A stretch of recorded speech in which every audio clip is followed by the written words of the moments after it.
What's up, everyone? I'll be sharing my own stories here, so stay tuned and make sure to hit that subscribe button. Ethan Mercer had quiet. This was the kind of silence that felt alive, pressing against his ears until even the creak of his boots sounded intrusive. He unpacked quickly, lit the stove, and microwaved a gas station burrito while snow whispered against the windows. For the first few hours, everything felt peaceful. Then night settled in, and the noises started. At first, Ethan dismissed them, a soft thump outside, branches scraping the roof, the old cabin shifting in the cold. Normal. He told himself that repeatedly around midnight when he heard footsteps crunching through the snow outside. He froze halfway up the ladder to the loft. Crunch, crunch, crunch. Slow circles around the cabin. He waited. The sound stopped beneath the window. Ethan held his breath.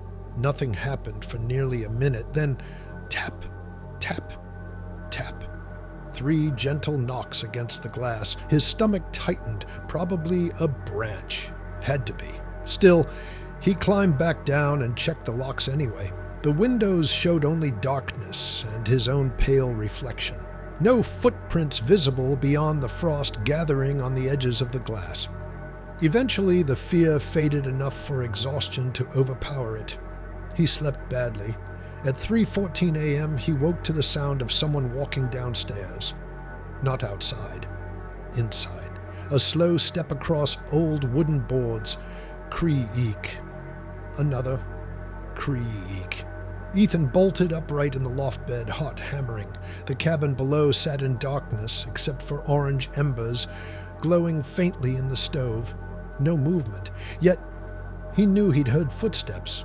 He grabbed his phone and turned on the flashlight. The beam trembled as he swept it across the room. Empty. He listened carefully. Silence. Then from beneath him, a faint wet sound, like someone breathing through mucus. His blood turned cold. The noise came from directly under the loft. Ethan climbed down slowly, every rung groaning beneath his weight.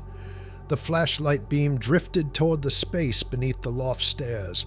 Storage boxes, a shovel, darkness. The breathing stopped. He stared for nearly 30 seconds before forcing himself closer. Nothing there. He laughed shakily under his breath. Stress, lack of sleep. That was all. Still, he kept every light on for the rest of the night. Saturday morning arrived gray and porch. The cabin felt increasingly ice, swallowed everything. Ethan cursed and grabbed his phone flashlight again. The cabin suddenly felt tiny, exposed. The beam shook violently as he aimed it toward the window. The woman was gone. A violent bang exploded against the front door. Ethan jumped so hard he nearly dropped the phone. Another bang. The entire door rattled in its frame. Then silence. He backed toward the kitchen and grabbed the largest knife he could find. Another bang hit the wall this time.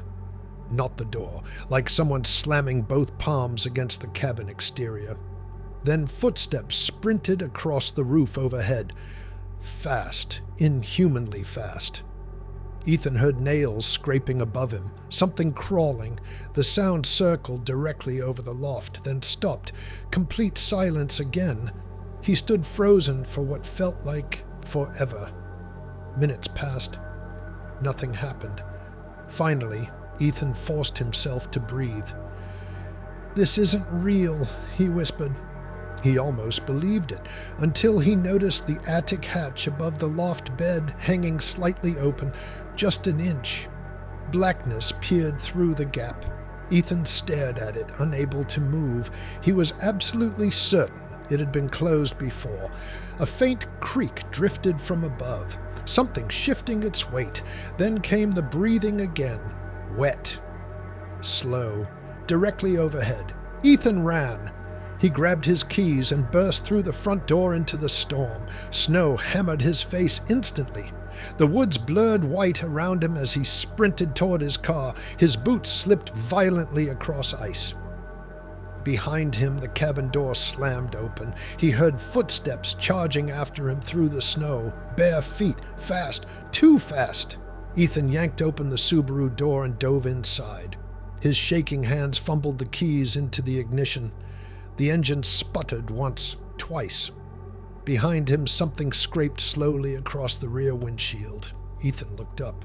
A hand rested against the glass. Pale. Long fingers. The woman crouched atop the car, smiling upside down through the snow-covered rear window. Her eyes looked wrong, cloudy, dead. Ethan screamed and slammed the gas pedal. The Subaru fish-tailed violently down the narrow road as branches whipped both sides of the vehicle. In the mirror, the woman remained standing in the middle of the road long after he'd driven away, still smiling, still watching. He didn't stop driving until sunrise. By noon, Ethan reached a sheriff's station outside Bangor. The deputy listened patiently while Ethan explained everything: the footprints, the woman, the noises in the attic. When he finished, the deputy looked strangely uncomfortable. "Kid," he said carefully, "that cabin's been empty almost 8 years." Ethan frowned. "What?" "The owner died there in winter." Cold spread through Ethan's stomach. The deputy continued. "College student rented the place alone. Folks said isolation got to him." He paused. He called 911 3 times, saying someone was inside the cabin. Ethan's mouth went dry. "What happened to him?" The deputy hesitated. "They found him in the attic." Silence filled the room. Ethan stared blankly. "No," he whispered. The deputy nodded slowly. "Poor guy froze to death up there." Ethan shook his head immediately. "That's impossible. I heard someone up there." The deputy's expression changed slightly. "Son, the cabin doesn't have an attic. Comment on next part."